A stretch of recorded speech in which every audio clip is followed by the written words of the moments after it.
In practical terms, that means Poland can match Russia tank for tank. It surprises me how Poland is growing so fast, and the growth is not just a small one. Hey guys, Welcome back to my YouTube channel. And today we'll be checking out what if Russia invaded Poland in 2025. So let's dive right into the video today. And yeah, if you're here to subscribe to the channel, please do where to subscribe, like my video, share, drop a comment on the comment section, and you can share it to your community and to the whole world. So let's dive right into the video today. Invasion. Russia's military is a shadow of its pre-2022 self.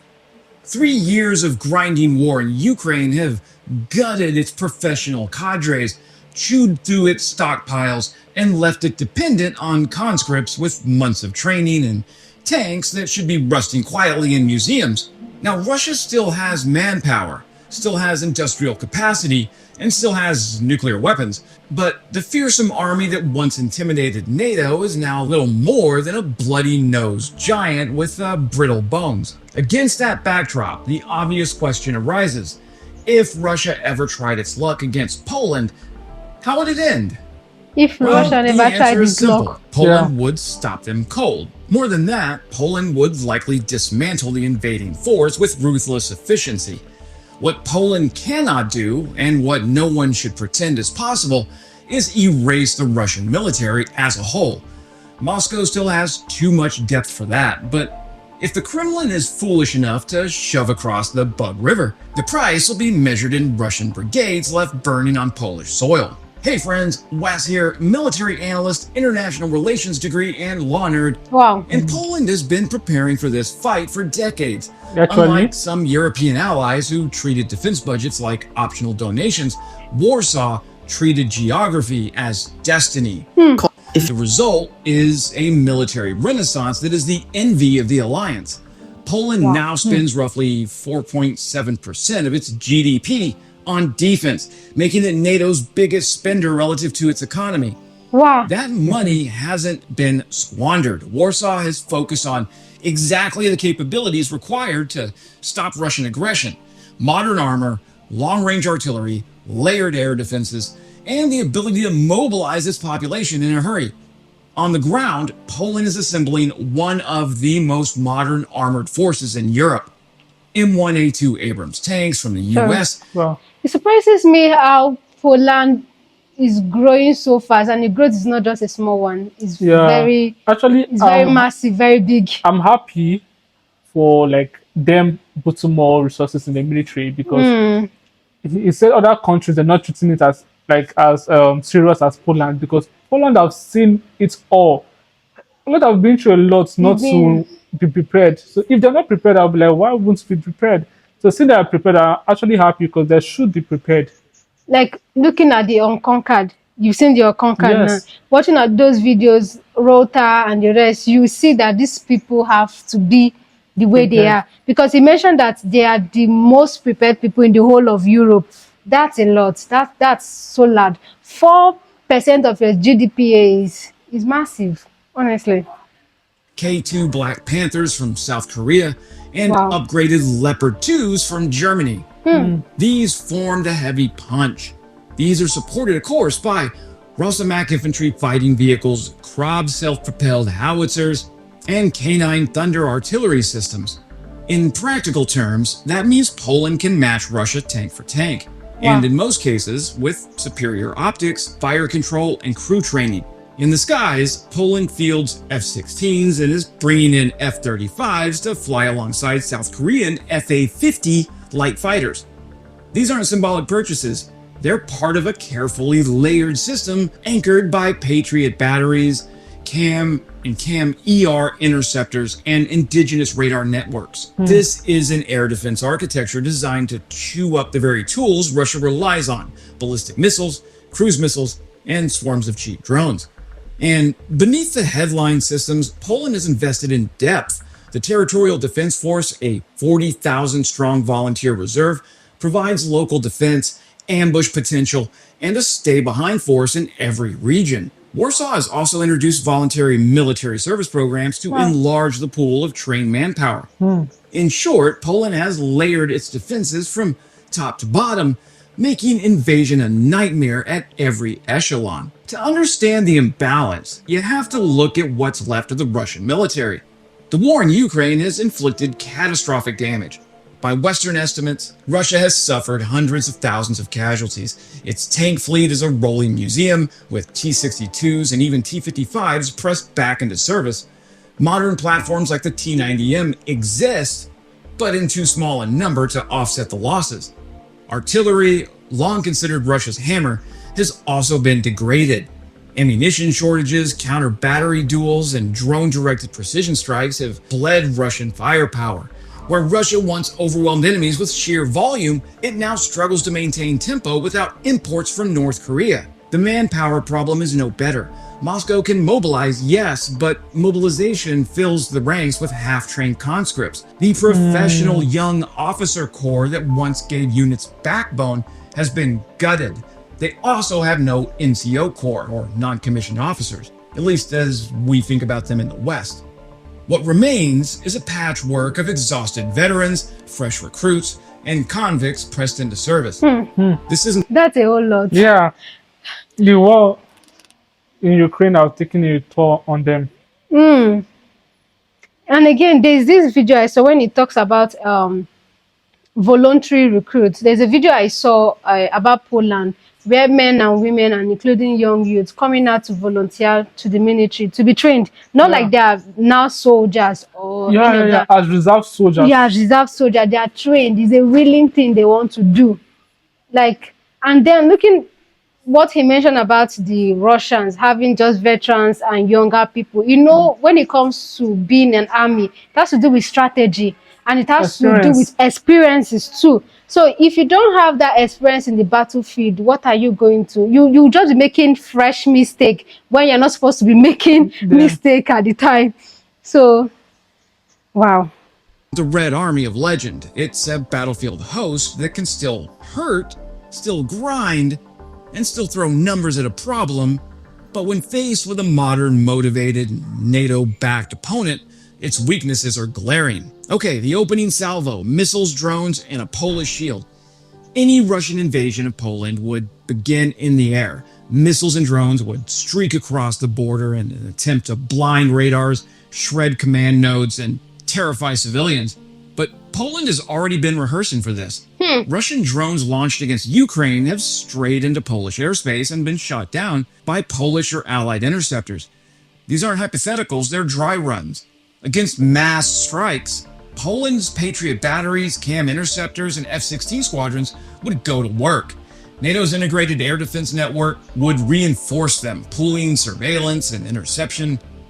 Across the alliance, Poland would not be caught off guard. Its skies would be contested from the start, and the attrition of Russian missiles would be rapid. But what about the ground fight? Ambushes, fortifications, and counterblows? Well, if Russian ground forces pushed into Poland, they would run headlong into a wall. Warsaw is building the Eastern Shield, a 700-kilometer belt of fortifications, barriers, sensors, and obstacles along its frontier. Even unfinished, it shapes the battle space, forcing Russian...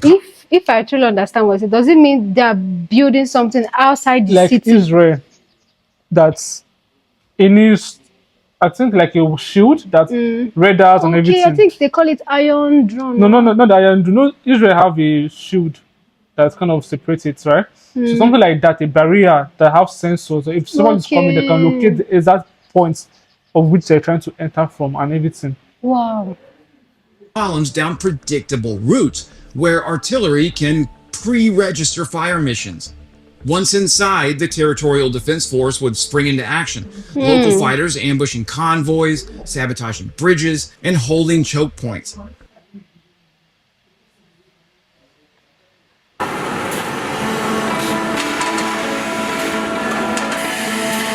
Behind them, regular brigades would maneuver. This is where the modern armored corps comes into play.